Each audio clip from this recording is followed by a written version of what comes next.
All right, so we're back for the last half of chapter 16. And once again, chapter 16 is alternative visions of the 19th century. So that previous chapter in chapter 15, we were focused on the 1750 through 1850 time period. And now we're looking at the 1800s and seeing what's happening and what's changing. So I'm going to go back into it. We should be on slide number 18. I hope, and I think so. All right. So this one we're going to see map 16.3, the civil unrest and the revolutions in Europe between 1819 and 1848. So we can see a lot of revolutions, a lot of revolutionary activity is happening around this area in this time period.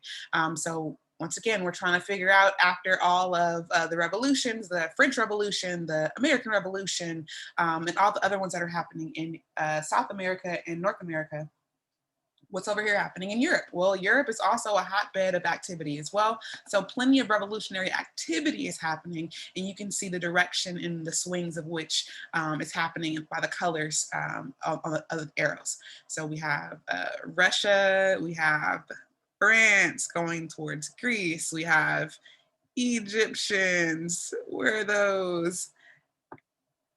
Excuse me, down here going upward, and things like that, okay?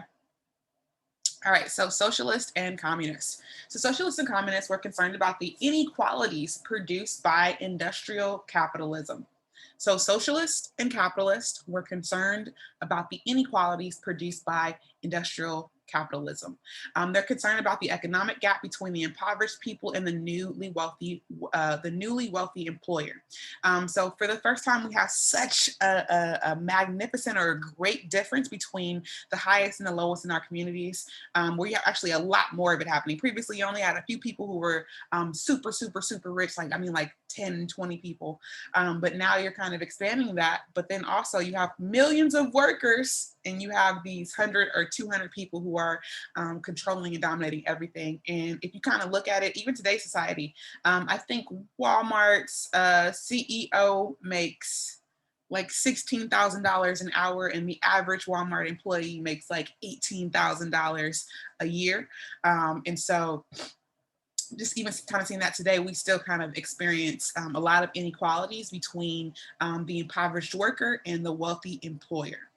So concerns about the division of labor would make people into soulless, brainless machines. So if you're doing the same task 24/7 all the time, is that going to, destroy who you are as a person? Should you be like going for other things or other qualities in life, and not just working? But it seems like in capitalized society, our lives revolve around working. They argued that the whole free market economy, not just the state, had to be transformed to save human beings from self-destruction. We said we were going down if we continued on this path that we were on with industrializing. Ordinary workers, artisans, domestic servants, and women in manufacturing joined radical prophets in an attempt to answer the social question. So here we go. We have John Stuart Mill and his wife are going to campaign for equality of sexes. So basically, people should actually be, equal. We still kind of have issues with that as a society, as a country, as a world. Peterloo Massacre. The Manchester workers demonstrating peacefully were killed and injured by guardsmen in 1819. So we have our first kind of attacks at union busting, or attempting to stop workers from fighting for better rights and wages for themselves. And this was handled, as I said previously, by guardsmen. They were just pretty much killed with impunity.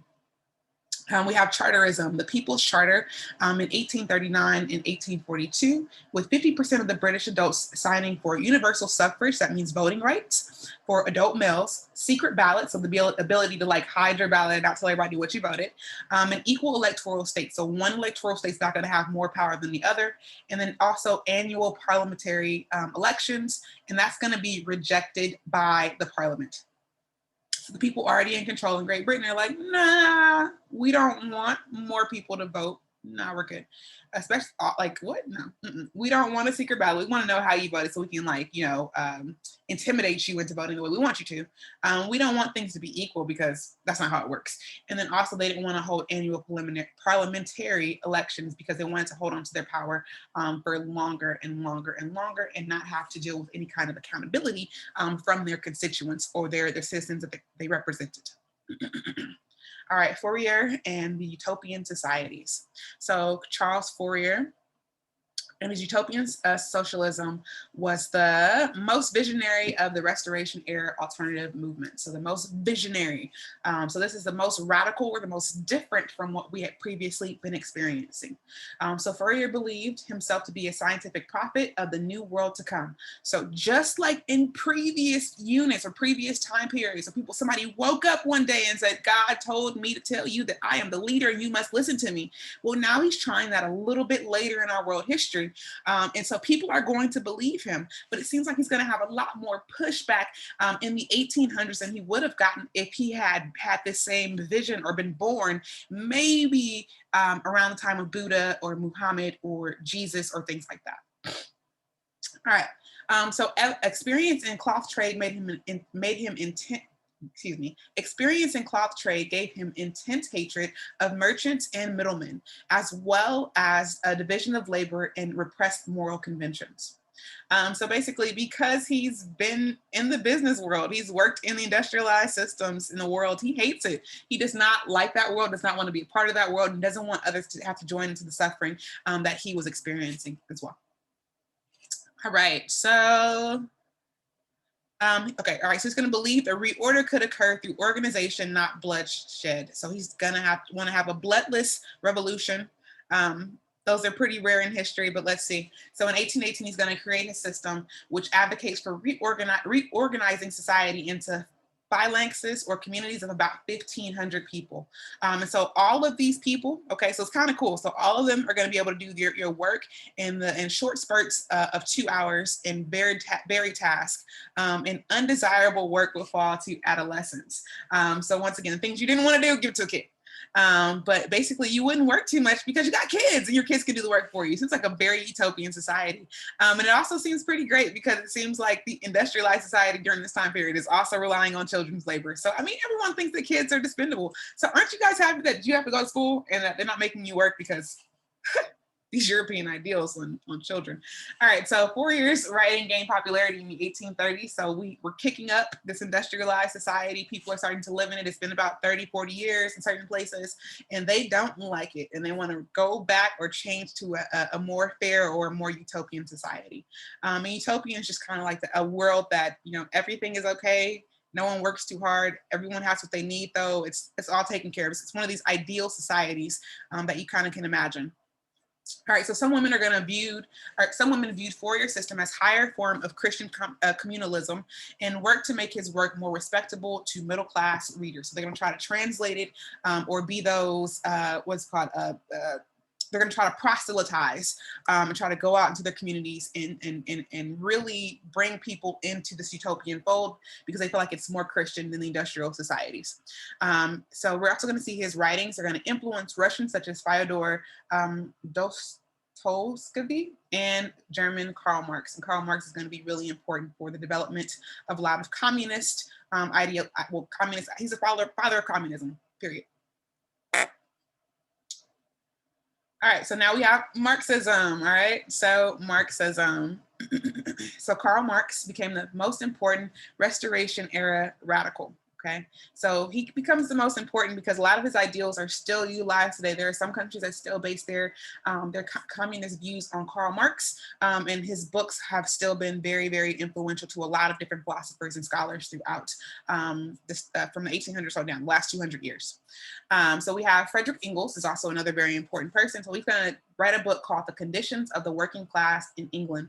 And it's not going to be positive. It's going to be pretty negative about what he sees happening in British society now that they have industrialized. I mean, it's horrid. Okay, the crime, the violence, the pollution, the sickness, the disease, and family structure being destroyed as well, all those things. So it's going to argue a materialist theory of history. So Marx and Engels are going to develop a scientific social, are going to develop science. Marx and Engels developed scientific socialism. Argued in material theory of history, what mattered in history was production of material goods and the way in which society was divided into classes of producers and exploiters. Claimed that history consisted of successful forms of exploitative production and rebellions against them. All right, so basically what matters in history? The production of material goods, okay? And also, how are we going to divide people into classes? That also matters in our history, all right? But they're gonna see that they're gonna repeat in this history that over and over again, they see forms of exploitive labor production and people trying to rebel against those, and then the systems changing those exploitive practices to new and improved exploitive practices, and then people rebelling against that, and then the powers that be doing it again. Okay, so that's what they're going to see over and over and over again in their evidence and in their viewpoints. So Marxists believe the current clash between wage workers, proletarians, or the working class, and the capitalists would usher in a brave new world of true liberty, equality, and fraternity. Brotherhood, not sisterhood, so brotherhood. They're going to believe history moved through stages: feudalism to capitalism to socialism, and finally to communism. Except, no, we're going to get stuck on capitalism and not really move any further. So then we have the Revolution of 1848 is going to result in uprisings in France, Austria, Italy, and Czechoslovakia. The Communist Manifesto in 1848, Marx is going to call on the workers of all nations to unite in overthrowing capitalism. All right, so these revolutions, cross-class, however, are going to be crushed mightily, like super hard. They're going to really like violently crush them. So you try to get rid of people's business and their money, and they're going to find a way to like put you in jail or kill you. All right, next. So insurgencies against colonizing and centralizing states. It's early in the morning. I think my brain hasn't really connected yet. It's still 7 o'clock. All right, so colonizing was a great threat to traditional worlds. All right, so once again, colonizing is a threat to traditional worlds. Traditional worlds are those that have their own cultures, their own languages, their own religions, their own traditions, their own everything. And when they're interacted with by European colonizers, there is usually an unequal exchange that happens in which European culture is delivered mightily into these new areas, but the traditional cultures are not diffused back into Europe in the same way. It seems like it's more of a cultural or a global Europeanizing or kind of whitewashing of culture and history. So Native Americans and Indians subjected to British colonization developed local alternatives to foreign imposition, drawing on traditional cultural and political resources. So when they're interacted with by these British colonizers, they're going to turn even more into themselves and lock down their traditions. It's like they almost knew that they were going to lose them, so they had to kind of practice their unification more strongly. So met this period's challenge with prophecy, charismatic leadership, and rebellions. So we're going to see this same thing that's kind of happening in Europe, kind of turning against the industrial society, is happening in the worlds that are the part of the world that's being colonized by Europe. So they're going to try to have, they're going to have prophets rise up. We're going to have charismatic leaders, and we're going to have plenty of rebellions against those colonizing countries. So Native American prophets. So early calls for resistance and return to tradition. In 1805, the Shawnee prophet Tenskwatawa foretold how invaders would vanish if American Indians returned to their customary ways and traditional rites. Okay, and that also includes, I forget the name of the dance, but basically it was a dance that was like gonna kill all white people. And so they were like trying to do that dance to also like, you know, get rid of the white people. It didn't work. They spread even further actually. Yeah. All right. During the 1750s, Delaware shaman Neolin led rebels against the British in the Ohio Valley. And while the British quelled the uprising, they forbade colonists this is a mouthful. They're going to stop the colonists from trespassing on Indian lands west of the Appalachians. So basically, we're going to see these Native Americans are going to battle the British for their land that they are losing. The British are going to put down that uprising. But they're also going to put out an announcement that says, yo, if it's west of the Appalachian Mountains, leave it alone. That is Native American territory. But they are going to turn their backs to when these Native American territories still get invaded anyway. So they're going to say, don't do it. Just don't. I did not see you do it. Okay. And that's going to be kind of how they, handle this.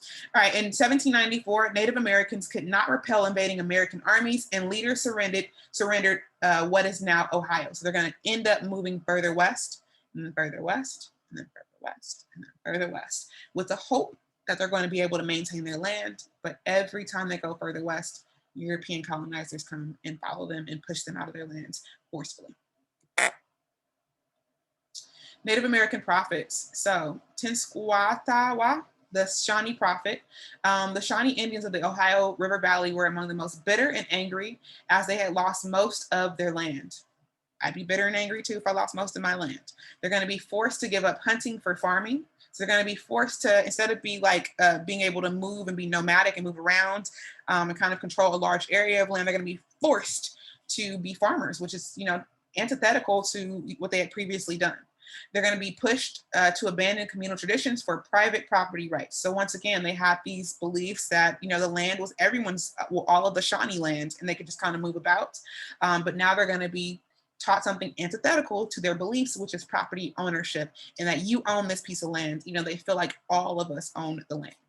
Shawnee prophet, Tenskwatawa, I hope I'm pronouncing that right, is going to overcome personal failures through religious visions and a strict moral code similar to Hong Zi Quan. So once again, he's going to wake up one day, he's going to have a vision in his dream, and he's going to tell people about that vision, and people are going to believe him. The same way it's going to happen around the world, in the same way it's happened previously in, in the early formation of a lot of religions, in the time period that a lot of religions were being formed as well. All right, so he's going to dream. His dream's going to feature a heaven where the virtuous Shawnee will return to traditional life, and the evildoers are going to suffer punishment in hell. He's going to exhort Indians to avoid contact with outside influences, boycott European trade goods, and sever relationships with Christian missionaries. So all things that are tied to European colonial interactions, he wants to stop that. So no more trading for European goods. He's going to sever the relationship with Christianity, because Christianity is not the traditional religion of the Shawnee people. And then also he's going to try to avoid outside influence and contact, kind of in the way that we look at what China was doing. He's going to claim that if they heed this message, the deer would return. I'm sorry, they're not. They're going to, all of the killed Indians will be resurrected, and evil Americans would leave their lands west of the Appalachians. And none of those things happened, unfortunately. So Americans grew concerned as Tenskwatawa gained more followers. So as more people are listening to him, they're obviously, the American government's going to be like, what are we going to do to stop this? Well, they're going to try to kill him. All right, anyway. So American Territorial Governor William Harrison, later President William Harrison, is going to challenge Tenskwatawa to make the sun stand off. Tenskwatawa is going to predict the eclipse on June 16, 1806, for which he claimed, he's going to predict an eclipse on June 16, 1806, for which he claimed credit. All right, and so that's going to kind of be a way that he's able to kind of ensure, I don't want to say ensure, but back up that he actually is called by God. Think about Chinese societies. If you weren't able to accurately predict all of the eclipses or all the things that were happening astrologically in the world, or in the sky, then you lost your mandate of heaven. So he's kind of saying, look, I'm able to predict these things just like other people who have power, who have that kind of ordainment by God. Anyway, but along the way, he's going to make enemies with European colonizers and some Native Americans as well. All right, so Native Americans, revolts in the United States and in Mexico. So we have some of them happening, all right, down this way towards Mexico over here. And we can also see a lot of these relocations of Native Americans that happen. So they're going to start off, in the eastern parts of the United States, and then we're going to see them be forced out of their land. The Shawnee people, as you can see right here, the Fox, the Cherokee, the Chickasaw, the Creek, Florida Territory Native Americans, and so on. So I know where my school is located. That's the Muskegon Creek Creek area, Tuskegee, Muskegon Creek, all those things. So all of that land they lost, and they were given new land, and they lost that land. And they were given more land, and they lost that land. So originally, the settlers weren't supposed to go past this Appalachian mountain range, but we see that they obviously went past that mountain range, since the whole United States is the U.S. Native American prophets continue. So Tecumseh and the wish for Native American unity. So we're going to see Tenskwatawa's brother, Tecumseh is going to spread his brother's vision around the Great Lakes. So go back to this map. So here are those Great Lakes. So once again, they're being pushed out of this area, but he's going to spread the message to this area up here. All right, and he's going to organize an idea of an enlarged Indian Confederation and also combated American expansion. So they want to have unification and also be able to push back the American expansion. So Americans viewed Tecumseh as dangerous by 1810. So not too long, but pretty quickly they're going to view him as a dangerous person. So by 1810, William Harrison and the American forces are going to burn his village, the Prophet's Town in Tippecanoe River in present-day Indiana. So the defeat is going to discredit Tenskwatawa because basically he predicted that he was going to win and he did not, and so that means that that ordainment or that power that you have by God, you must not really have it. So it's going to discredit him and he's going to lose power. All right. And so, and then we see that his brother Tecumseh is going to fight on the British side during the War of 1812 against the Americans to check their expansion, but he's going to be killed in 1813. All right. Native American removals. All right. So here they come. Pushing them west. All right, discrediting Tenskwatawa's the death of Tecumseh and the British withdrawal of support following the war's end in 1804. So that's how we're going to kind of see the initial cracks in the Shawnee people, Native American tribe and their kind of empire that they were kind of organizing and unifying. By 1815, Americans outnumbered Indians in the West by 7-1 margin. The gap continued to widen. Number one, as soon as Native Americans interacted with European colonizers, they died from diseases or abuse. And then top that off with battles because Native Americans, some of them have weapons that are strong enough to compete with the Europeans, but others do not. So there's a lot more death there's a lot more bloodshed and death on the Native American side. And we'll see some of those things that happen as well. So ethnic cleansing of Native Americans. 1820s, Native Americans north of Ohio River were removed to lands west of the Mississippi. So west of the Mississippi, let's go back. So here is, I don't want to tell you guys wrong, but I think the Mississippi River is going to be this big guy right here. So all of the Native Americans are going to have to be west of that river right there. Or wait, no, it goes this way, my bad. This is how it goes, up this way. It goes up towards Illinois, okay? All right. All right, so 1830, Southern tribes are going to be removed. So it's going to kind of be the beginning of our Trail of Tears that we know it as in history. So that Trail of Tears, and Southern tribes are going to be like the Florida, Georgia, Alabama, Mississippi. Those tribes are going to be forced to go further west. All right, then Tenskwatawa, I think, it's spelled wrong. Tenskwatawa is going to die in the final removals. So he's going to die. The prophet is going to die, which also is going to hit their unification in the movement of Native Americans as well. Other Indian prophets emerged. Their visions and dreams failed to halt American expansion in the contraction of Native American lands. So even though we're going to see a lot more prophets come up and say, we're going to get our lands back, it never materialized. And unfortunately, that never actually happened. They actually lost more of their lands and were unable to stop the European American expansion. Insurgencies against colonizing and centralizing states. So the caste war of the Yucatan. So Spanish establishment of expansionist nation states in Mexico sparked widespread revolts by indigenous people. So as the Spanish are taking over and colonizing more and more of Mexico, we're going to see indigenous people in Mexico are also going to revolt. So those Native Americans are going to revolt. The most protracted revolt was the Mayan revolt in Yucatan, and that's gonna, oh my goodness, it's gonna last for a very long time. So 1847 all the way through 1901. Due to the lack of previous metals and fertile land, the Mayan were not recruited for silver mines or sugar plantation by the Spanish. So the Mayans were in a good location. They didn't have any silver. All right. And they also didn't have fertile grounds where they could actually grow plantations. So they kind of were allowed to maintain their traditional practices.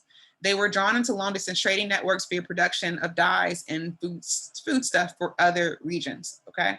So once again, they're not being abused as heavily as other places where Native Americans are because they don't have fertile land and they also don't have the mines. So they're gonna be used for trading, for production, but they're able to kind of maintain their traditions.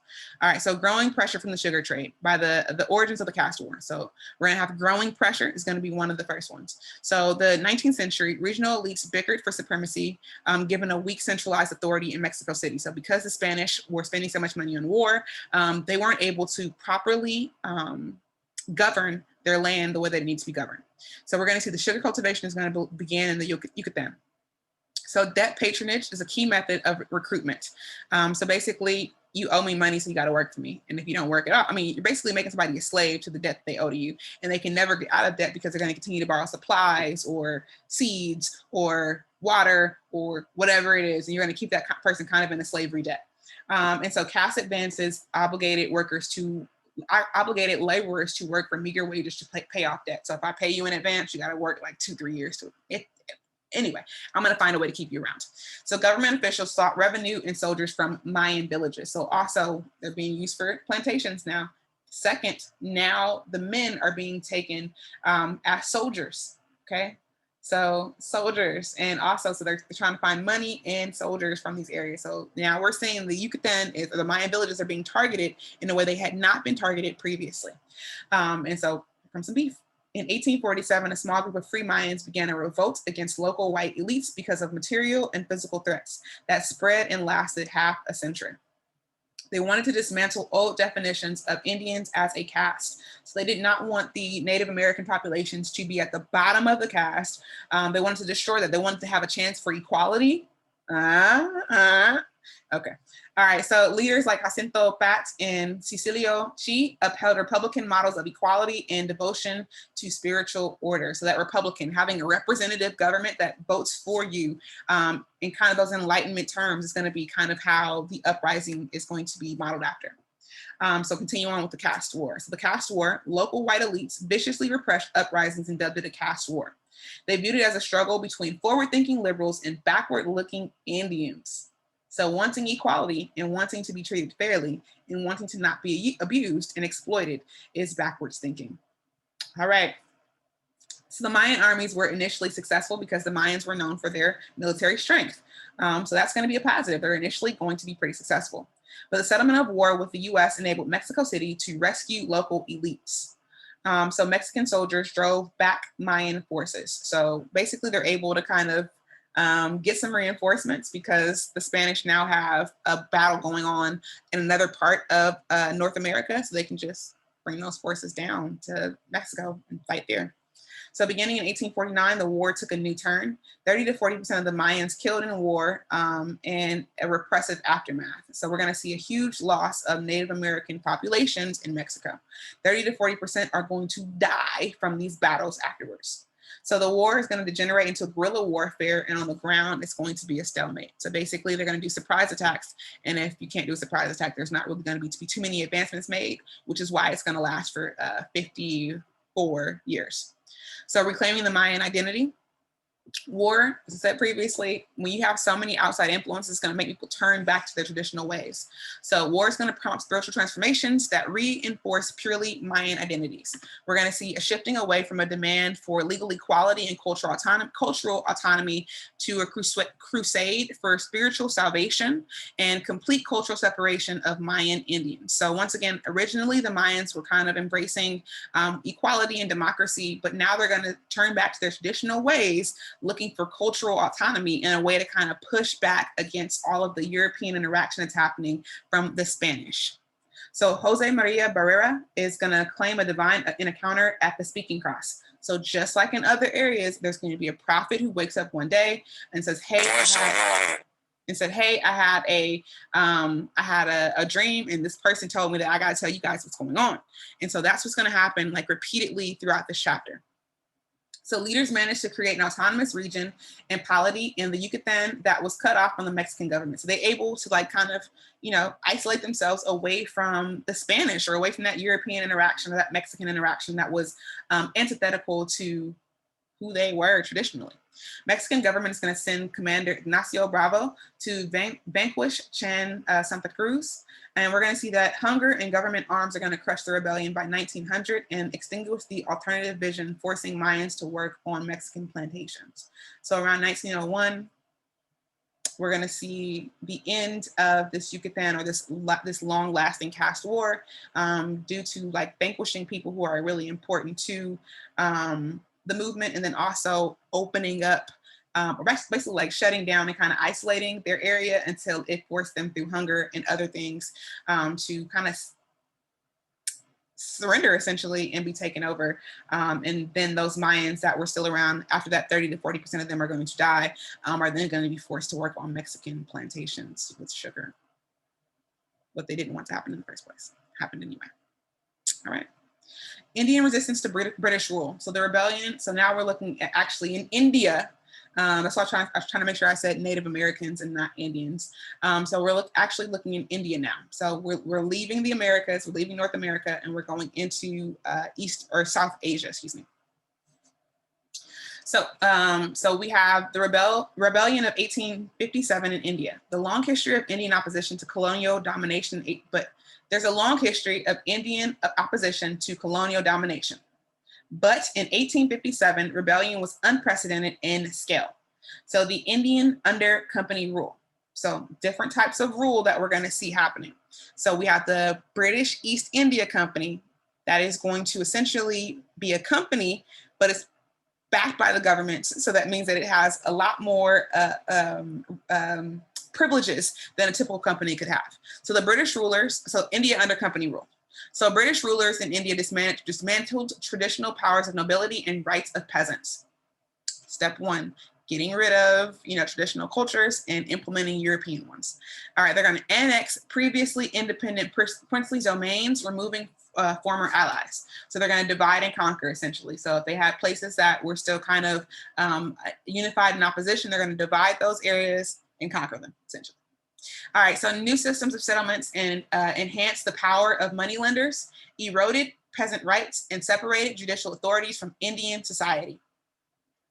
So once again, so money lending, it seems kind of, we'll see what happens with money lending. So peasants are not going to have any rights. They already didn't really have too many rights anyway, because India already has a caste system, but they're going to have even less rights as more British rule comes in. All right, and they're also going to be separated from the Indian society judicial. They're going to have a separate judicial authority from Indian society. So if you're British and you do something wrong, excuse me, if you're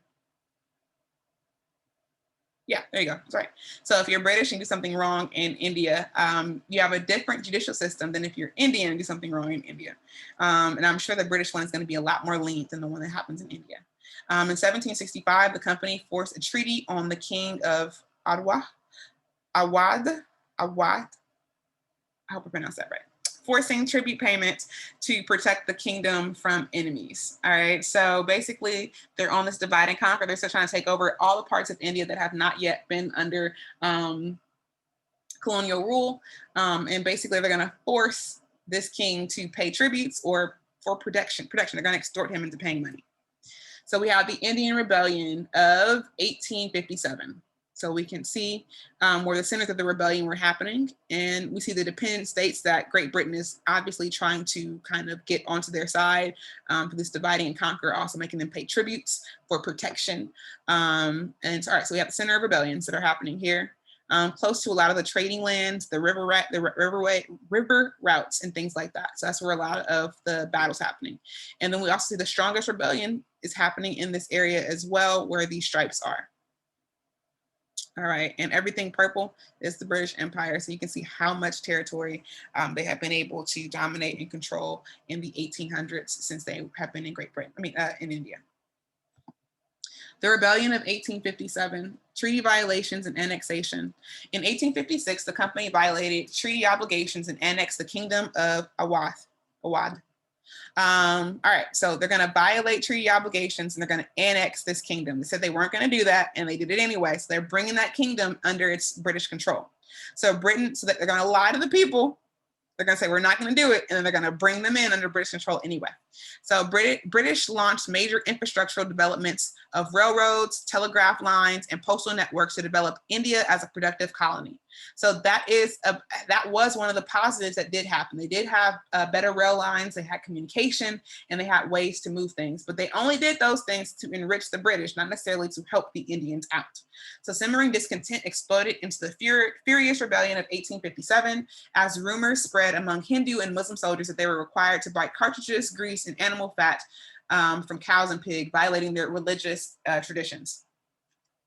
All right, so that's also known as the Sepoy Rebellion. You might see that also something SEPOY, the Sepoy Rebellion. They had this belief that they had to open up these bullet cartridges with their mouths, and they had been greased with cow and pig fat. So Hindus do not. The cows are sacred. But for Muslims, the pigs are unhealthy, unholy, just dirty animals. So any of those two things are just going to be a non-starter in India for the most part.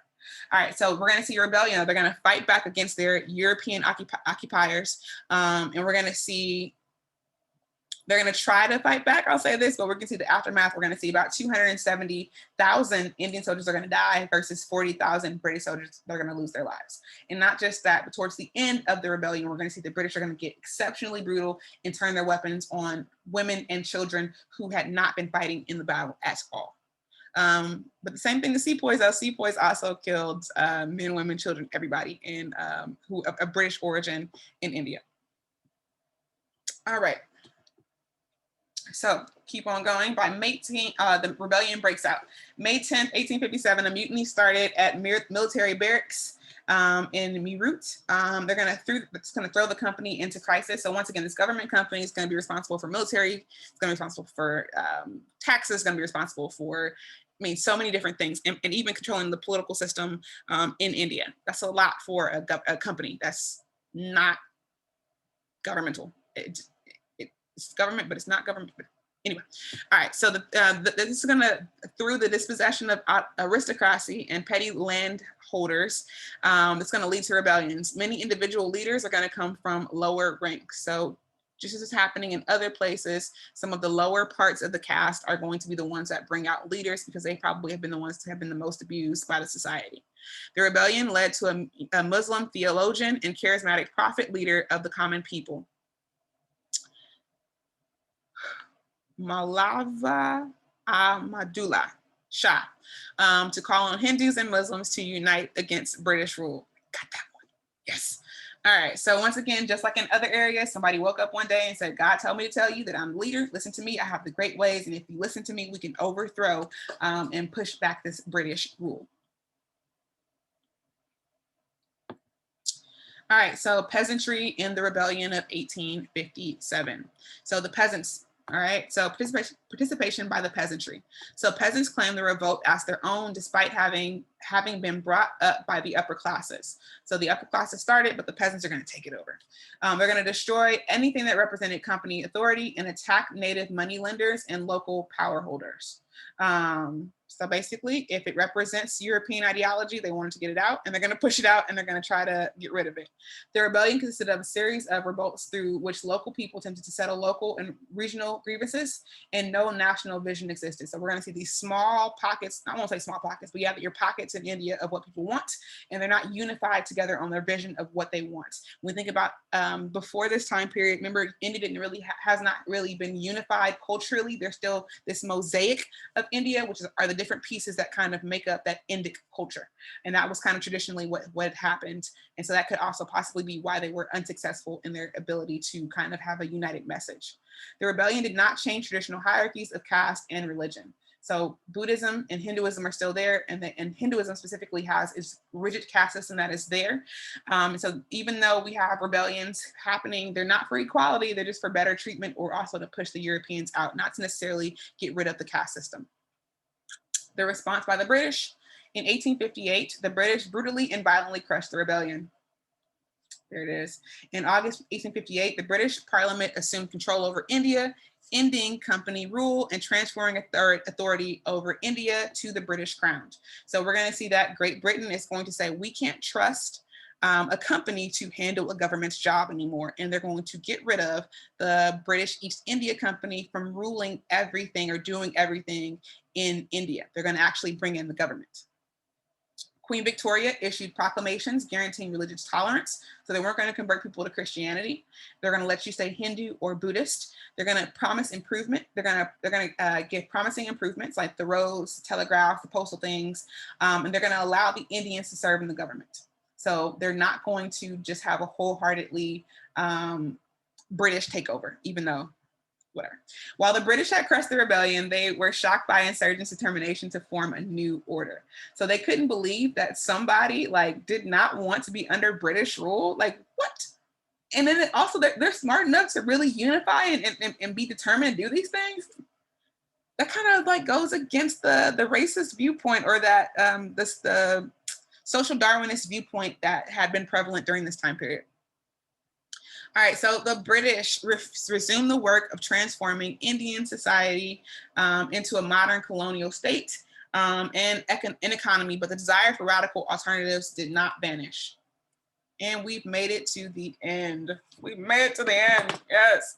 In conclusion, the 19th century was a time of turmoil and transformation, not just for powerful forces such as capitalism, colonialism, and nation states, but also alternatives based on local circumstances and traditions. So whatever you needed in your area is what happens. We can look at the Mayans and how they were rejecting a lot of the Spanish or European ways of trying to go back to their traditional values. Same thing with Native Americans in North America, in the United States of America, excuse me, and so many other places around the world that we kind of stopped in on this chapter.